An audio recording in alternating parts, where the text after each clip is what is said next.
Inside Story Uganda, real source of political and updates. Tribunals corresponding to appeals in ordinary courts. The NRM caucus met last Friday, and some of the resolutions made. Resolution 1, to support the proposed amendments to the UPDF Act as presented by the Honorable Attorney General with the following broad principles.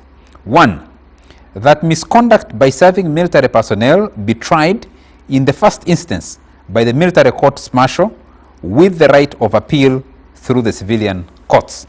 2, that civilians who acquire specified firearms illegally be tried by the military courts martial in the first instance with the right of appeal through the civilian courts. 3, that provision be made to provide for rights of appeal from decisions of courts martial to civilian courts. Those are the 3 essential recommendations of the NRM caucus, and they were shared by Dennis Hamson Obua, who's the government chief whip and chairperson NRM parliamentary caucus. Let's start with you, Brandon. You attended the caucus meeting. I have seen you, I saw you briefing the media on the resolutions that came out. Is this all you discussed regarding these proposed amendments? The bill has been withdrawn, so you're not working with the bill, but you're working broadly with... Actually, I sit on the Committee of Defense and Internal Affairs in Parliament. Yes. And already that bill was before us for amendments. So when the Supreme Court ruling came, then things changed. But you have rightly read it. And I think the most contentious statement in there is about the civilian. We did not go to Entebbe to alter. We are very much aware about that, the provision of 92, about what it talks about the ruling and parliament.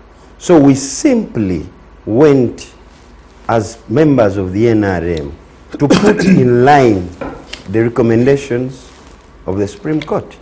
Actually, since Parliament was recommended to do so, we would expect the rest of our colleagues in the FDC, in NUP, in DP also to caucus the same. Because at the end of the day, Parliament does not sit in Entebbe.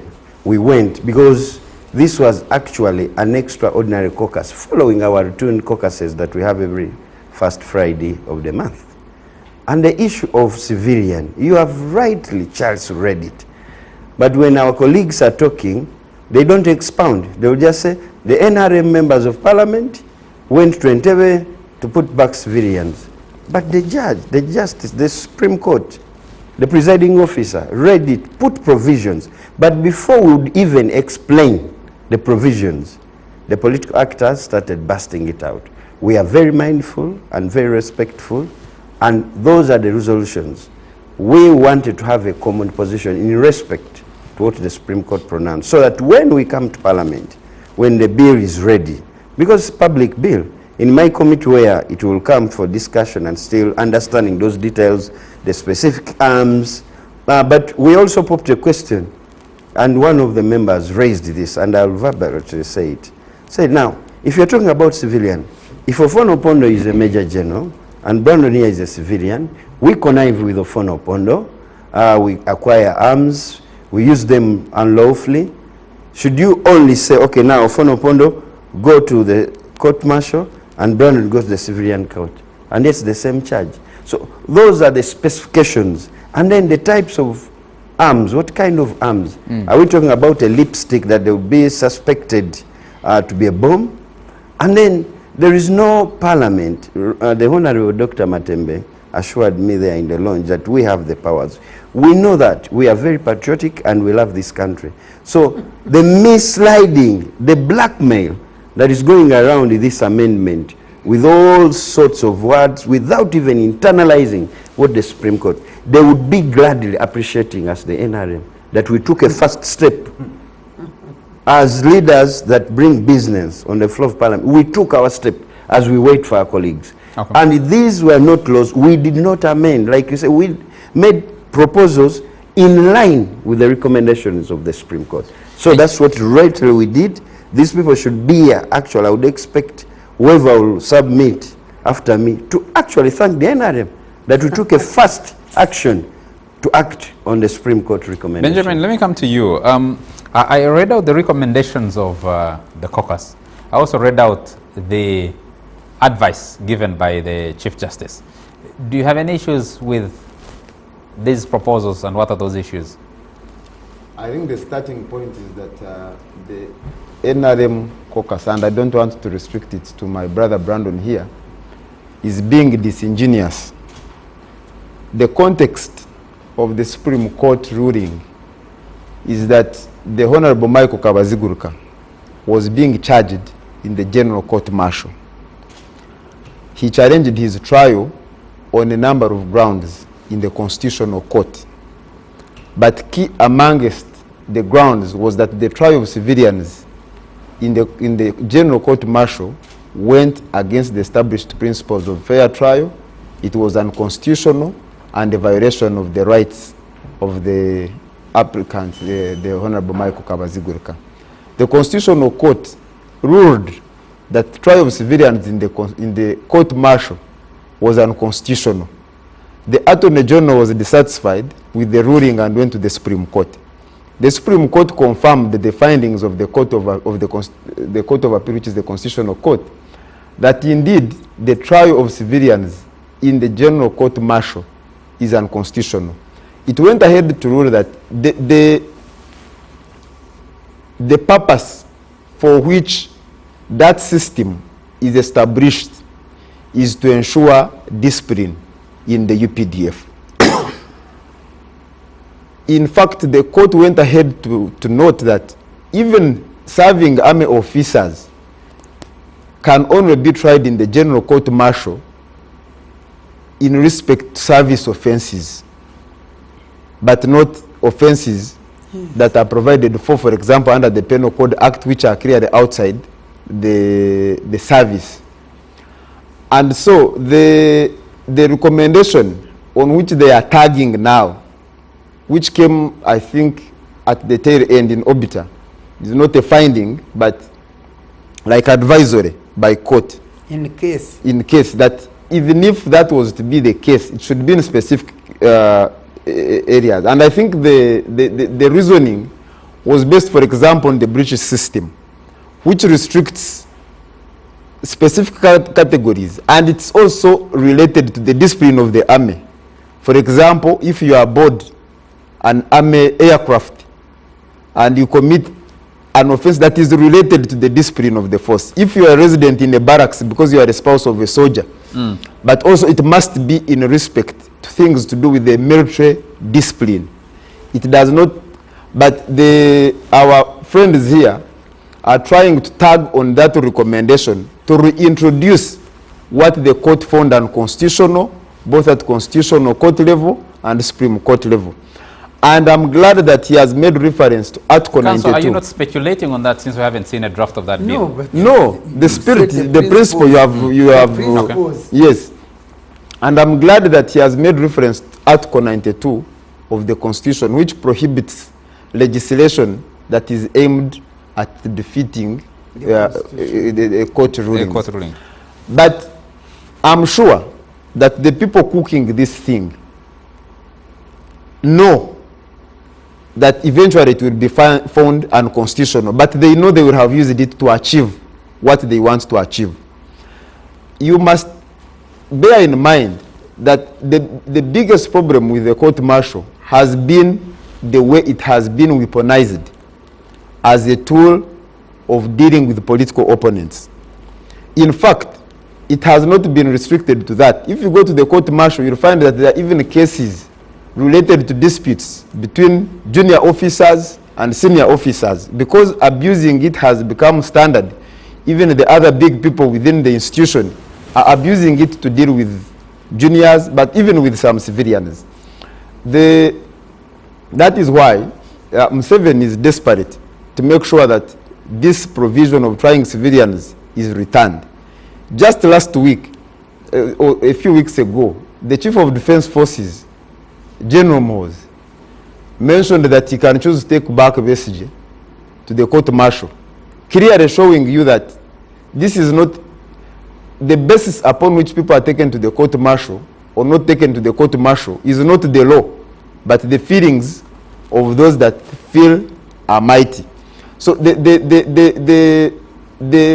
desperacy that we see, the urgency that we see with which the NRM caucus now is being, I don't know whether it is convinced, twisted to push these amendments through, is not because they want to align them with, to align the UPDF Act with the rulings of the Constitutional Court and the Supreme Court, but to defeat, because they must find ways of taking political opponents and their supporters to the General Court Martial as a political tool. In 2021, we had hundreds of youth being supporters of NUP being dragged to the court martial. And what was the charge? None was charged with even being found with a gun. They were saying you are putting on capes which look like for the army, ambiguous as it sounds. Eventually, these people were compelled to plead guilty. There was another huge group that was, some of them are still in Kitaria. One of them has just been transferred to Ruzira Maxon because of his deteriorating condition, statutory Yasin, because he has been on hunger strike, protesting that following the ruling of the Supreme Court, his file should have been transferred to civilian courts for trial, which has not been done. So these discussions and debates about the amendments are besides the point. The point is that the NRM caucus, the leadership is trying to, not the leadership of the caucus, but the leadership of UPDF and the country is trying to ensure that they create a new avenue of dealing with political opponents using the General Court Martial as a weapon of doing politics. But there is nothing to do with aligning with the ruling of the Supreme Court. Pondo, can you pick it up from there? He argues the spirit of the amendment. The leader of the country and all of us have been made aware that we have hundreds of the Karamajong cattle rustlers tried, convicted and sentenced by the General Court Martial. Is that also doing partisan politics, trying to settle political scores? I don't think so. Unless Katana brings facts otherwise. Karamoja votes largely Yes. NRM. Yes. So, the court martial, we have been using it in the honest belief that it is inefficient, it is a fast court that probably doesn't consider the technicalities, the clever lawyers, both on the bench and on the bar, who represent the accused persons will use. But now that the Supreme Court has found that the methods being used fall short, they made declarations, they made directives. Is it an offense to try to realign? In the course of realignment, we may be overzealous. Again, we may even make honest mistakes. But shouldn't we try? If you don't try, then you are not supposed to be in leadership. There are people who have made an effort to disabuse the jurisdiction, the mandate, or even the legality of the NRM caucus. Because when we go to the caucus, they say, why do you take matters to the caucus? But according to the Administration of Parliament Act, but also according to the NRM party constitution, specifically 34, 35, 36 articles, it requires, it's mandatory, that any business that goes to Parliament, no minister, particularly if it is a government business, if it is a business from the executive, like this bill is, by the Attorney General and the Ministry of Defense, cannot see the light of day on the floor of Parliament, on the committee, without going via the caucus. And so, the meeting of the caucus to discuss various businesses that are coming before the House is an obligation NRM members of parliament should not run away from, should not shy away from, even when we are being falsely accused. I think what is important is that we don't turn the caucus into parliament, because we cannot do so. The Parliament of Uganda sits here in town, or wherever the speaker may choose. Now, the onus should be on the other side that is contesting with the NRM. If you think that NRM is trying to play mischief, raise good reasons on the committees, raise good reasons to persuade the NRM position, or even to defeat it at a vote. And we have had many, many instances where bills come from the caucus. First of all, bills come from the ministers, go to the caucus, go to the committee. By the time it goes to the whole House, Committee. it is completely different. Sometimes they even force a withdrawal, abandonment of the proposals.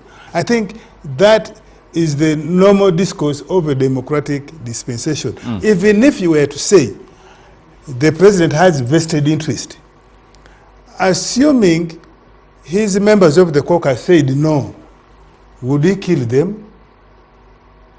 Assuming his members agree with him, but the whole House says no, will he kill them? Certainly not. So, does he have at his discretion other ways to deal with them?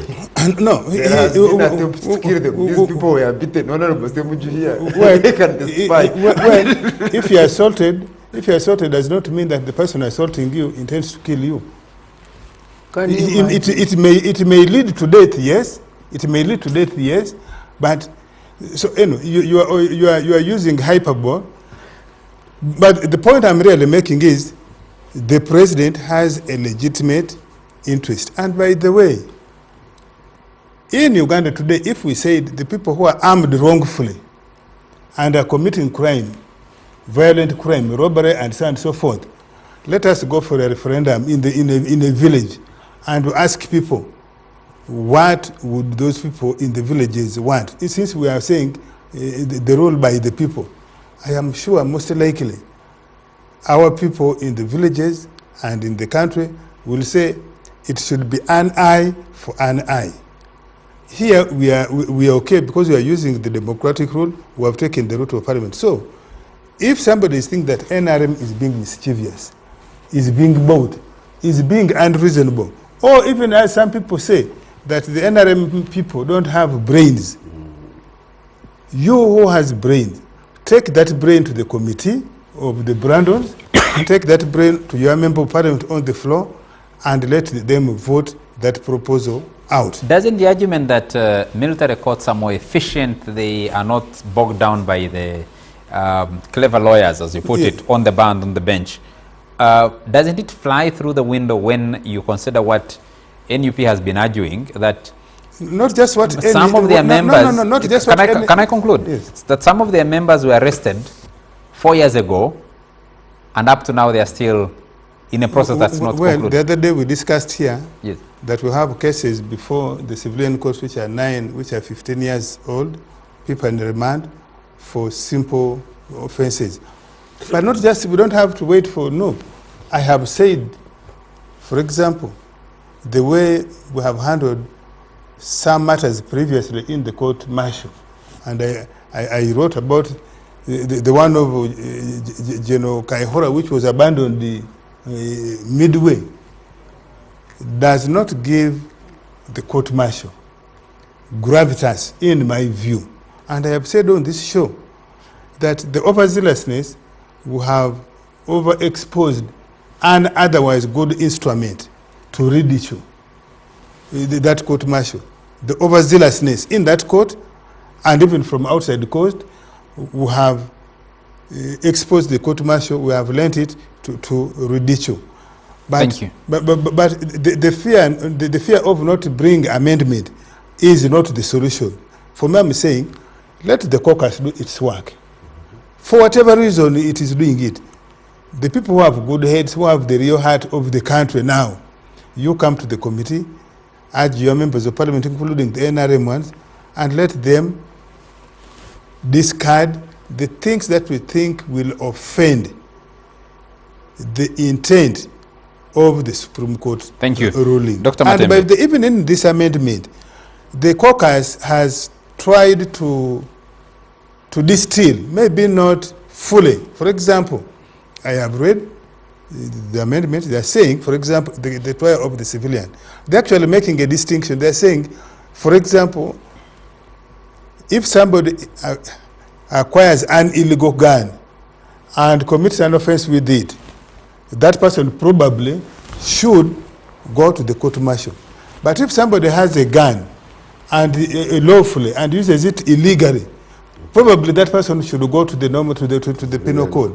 Also, this amendment is creating qualification eligibility which rhymes with what the justices said.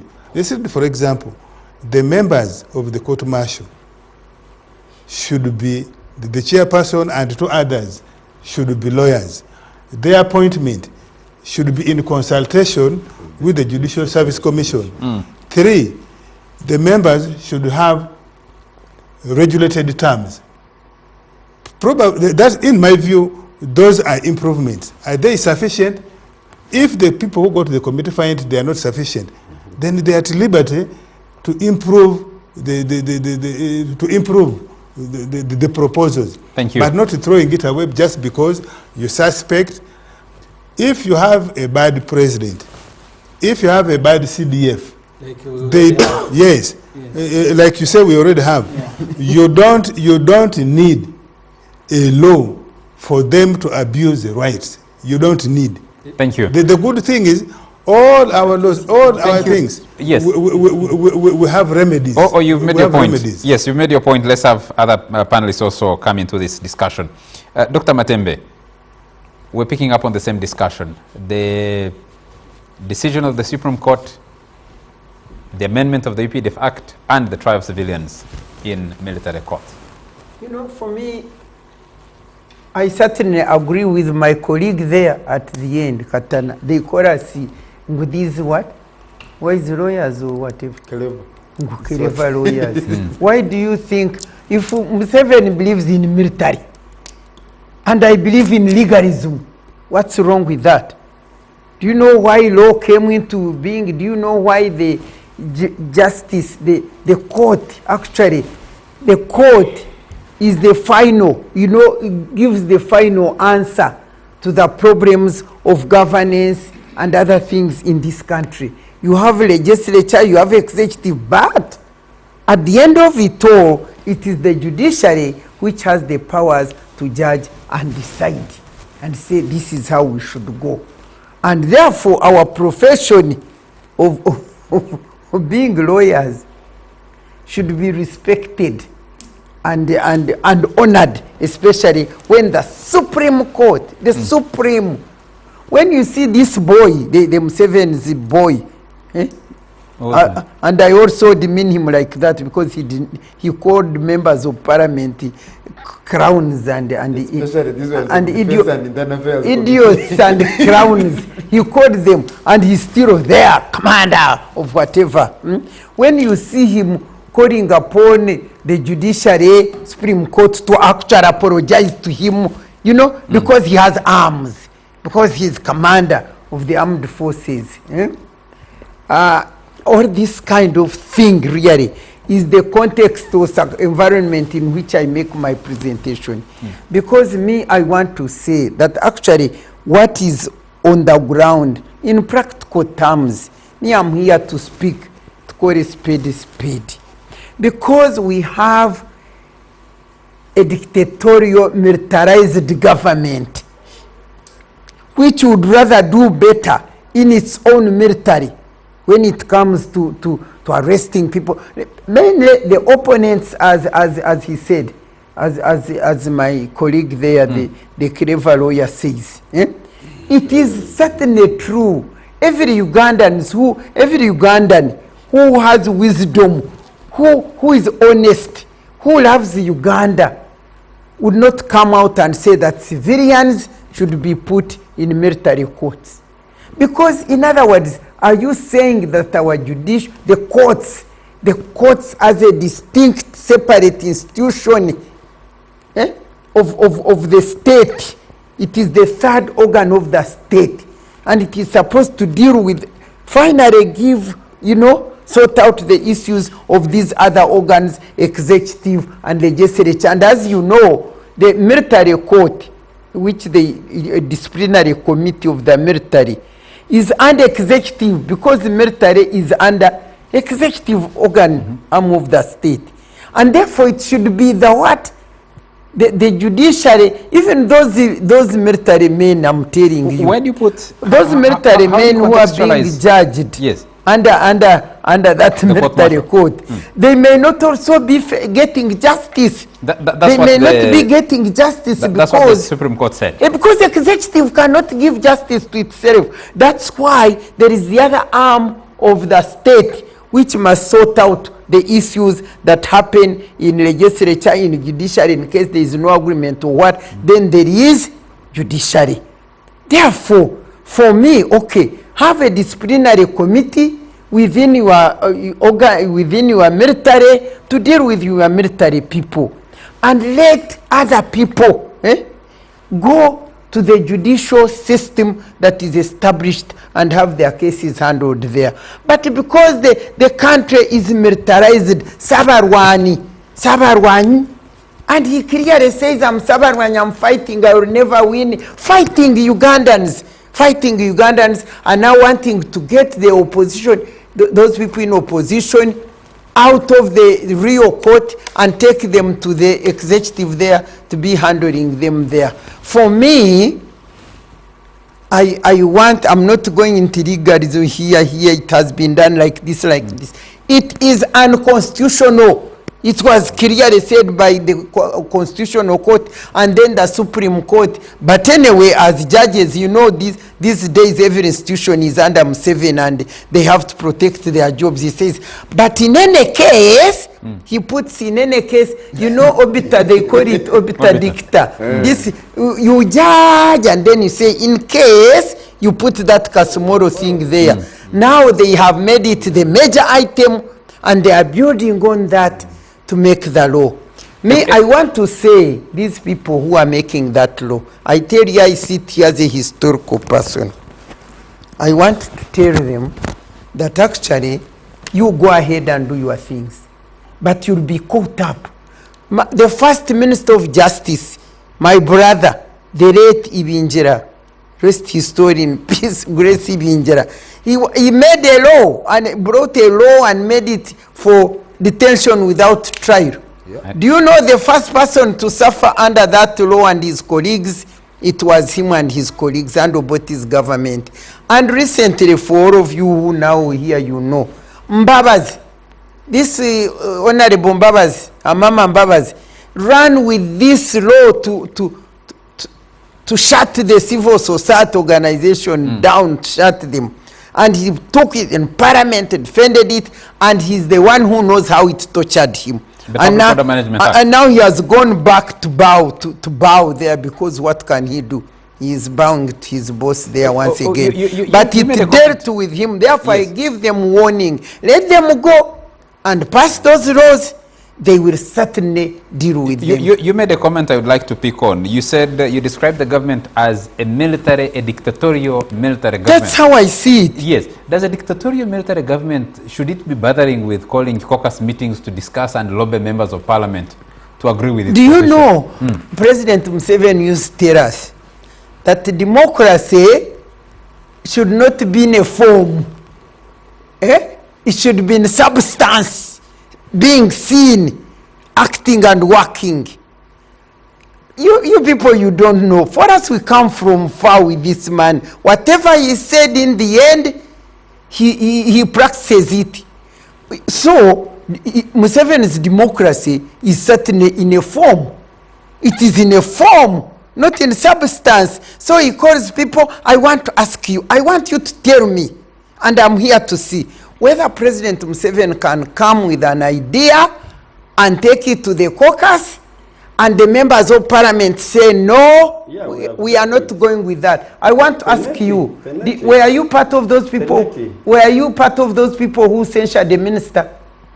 You asked some. No, a minister was censured in that cabinet, we never had a caucus. in that parliament. Wait, I'm saying things which the Mzee wants, whether they can be opposed and they don't work. We used to censure, we censured ministers.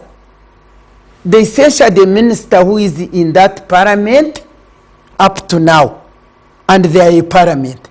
Now, what does that mean? Let's go to And you remember, Ibrahim they Semujuganda. also refused to endorse a certain minister, and he commanded they must endorse. Therefore, what are you telling me? So me, I'm saying democracy in this country, it is a militarized dictatorial government where you see I'm a commander is saying we shall deal with you, we shall kill you, we shall what? And he's there and he remains a CDF and he's talking all these Yeah, but things. he says that, and then the caucus is meeting the next day. And what and do it's they developed. do? And what do they do? Let me Don't take a talk to message. me of that nonsense. Let me take a message from Solomon Webale Arali.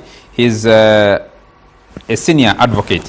And he says the main argument of supporters of the court-martial trying civilians is that civilians who voluntarily and illegally acquire guns have voluntarily decided to behave like and should therefore be treated as such. However, there is real fear that should the decision to try civilians in the court-martial be revisited, the security forces will mischievously plant guns on civilians for purposes of trying them in the court-martial. Does Ofono Pondo and the chairman of the NRM caucus expect, he's not the chairman, he's the spokesperson of the NRM caucus, expect any averagely intelligent person to believe that Besigye was genuinely in possession of the pistol allegedly found in his possession? Let the law be amended and planting guns on civilians by security forces will be the order of the day. Yeah, he's speaking the truth actually. Let me also take this message before Honorable Semuju comes in. Right. Yes, just one message and I'll pick it up from here. Yes, William Mubiru in Nabingo says, there is one fact that many people around the world, including Africans themselves, have failed to understand very well. It will take us decades and decades of years to adapt the Western world democracy. The biggest number of African countries have been independent for more than just more than 60 years, but it's like they attained self-rule yesterday. The other arms of government accountable. It's puzzling that the president wouldn't trust the judiciary, which is an integral part of the government. This lack of trust could undermine the delicate balance of power between the three arms of government. Ultimately, those in positions of authority must exercise their power responsibly and avoid misusing it. The separation of powers and the rule of law are essential for maintaining stability, respecting human rights, and upholding democracy. My regards to only my Honorable Miria Matembe. That's Ruben. Great statement. Yeah, she says it was a great statement. Amos from Kagoma says, let O and Brandon tell us what is special in court-martial, not in civil courts. How many years NUP fans have spent in jail without trial? Tell Brandon to do it knowing negative outcomes. Amos from Kagoma. So apparently is your voter. Somewhere in Kagoma. If he's courageous, why doesn't he give both names? Yeah, you gave only one. He doesn't want to end up in the court-martial, of course. But the other man. Benjamin in Kampala says, please remind the panel that even the African Commission on Human and People's Rights ruled that civilians should not be tried in military courts. Benjamin in Kampala. Honorable Johnson Mugume remind Honorable Matembe that in the 10 nominated candidates, President Museveni and NRM might be having like 3 independent candidates. So uniting opposition candidates might not help. In this case, that was our earlier discussion on Kawempe North.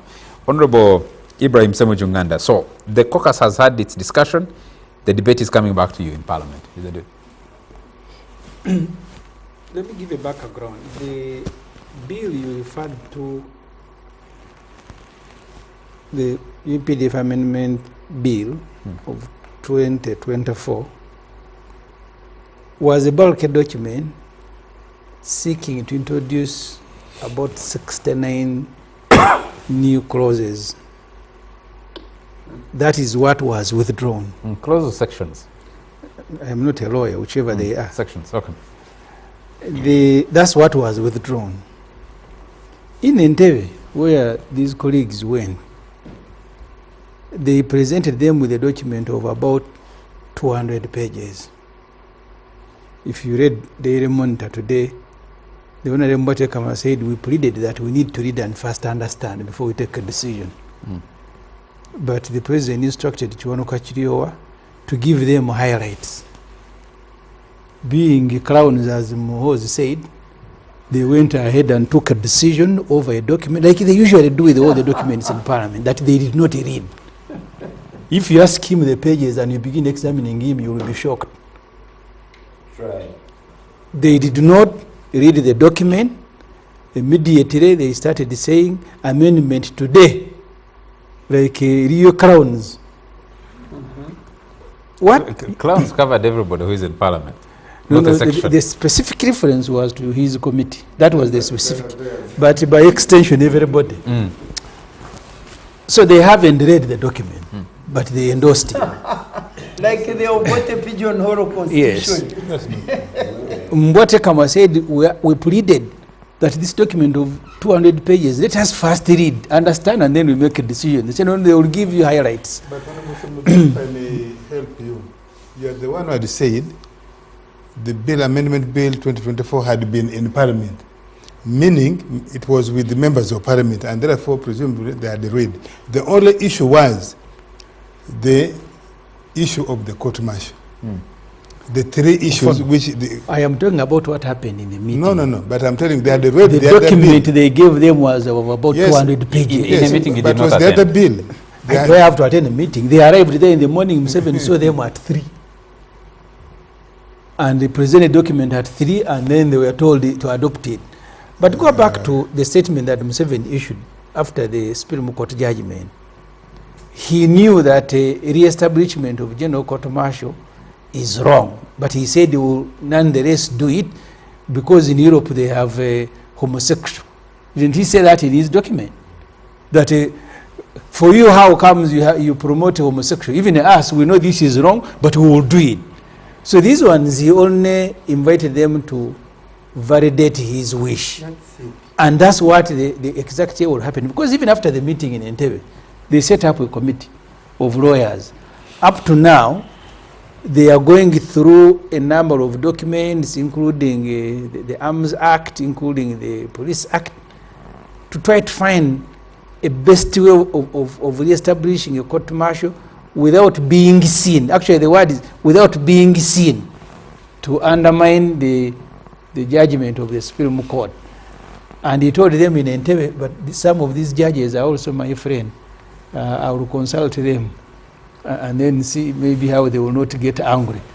So clearly what was in Entebbe was a mischief of Opondo. It is not that people have identified a problem that they said we need to fix, because the only recommendation, which is not part of the judgment, but just a recommendation of one of the judges that they picked, they made several other recommendations. What government should have done that the court recommended, maybe by some judges, is to re-establish disciplinary committees, unity disciplinary committee, division disciplinary committees. That has been done. And then leave the rest of the matters, criminal matters, that has been criminal done, matters to court. And but they that shows you haven't read, actually. But they read what? No, that has been done. What you are suggesting of recalibrating the disciplinary hierarchy. I have said that's the only thing they ought to have done. I am saying they have done. Because, I am waiting. I am waiting when it comes to Parliament. But to recreate the disciplinary committees that were also affected by the judgment of the court, but also re-establish courts is wrong. And they know that what they are doing is wrong. That's why they are now speaking to judges, themselves speaking to lawyers. How can you push back as Parliament? But with the majority. With NRM MPs. Charles, yes. This proposal hasn't come back to Parliament. So, even if the caucus establishes committee of legal minds within the caucus, or even broaden and bring other lawyers from outside. That's part of enriching the legislative process. Opono. Yes.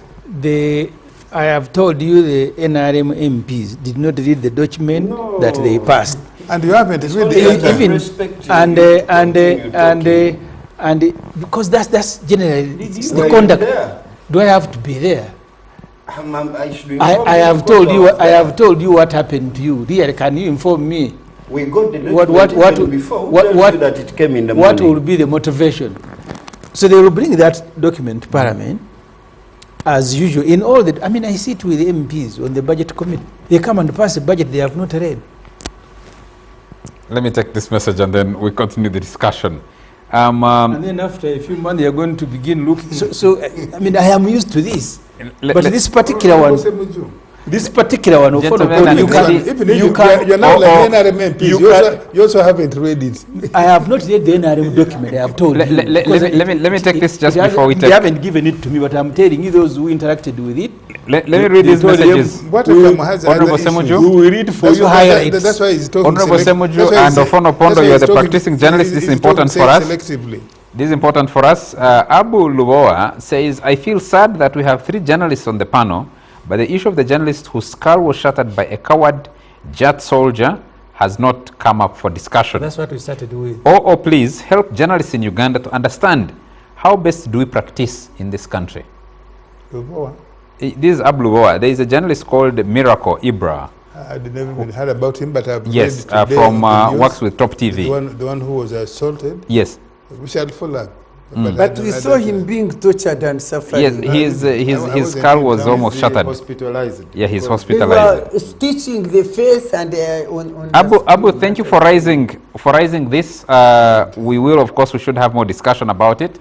There is also a discussion about taking journalists to undergo ideological training. Imagine. We'll have a discussion. Is that wrong? Eh? Is that wrong? Pardon, we'll have. They are going to Chankwanzi. Eh? Is that wrong? It's a Are they going proposal. to Chankwanzi? That's a leadership institute. Mr. Which leadership institute you also? Yes. Do you know why let me take a message. Let me take a message from Mr. Mulindwa in Fort Portal. Mulindwa says, I thank you all on that panel.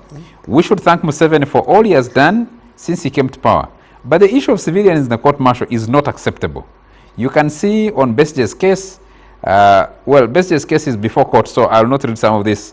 I'll skip some of these things, Rogers, that you wrote. But when it came to civil court, yes, he says they had planted guns on Besigye, Nairobi, but in the military court. But when it came to the civilian court, those charges have been dropped and new ones have been brought up. And he says he feels unfortunate for the NUP guys who were tried in the court-martial and sentenced. Evidence. Yes.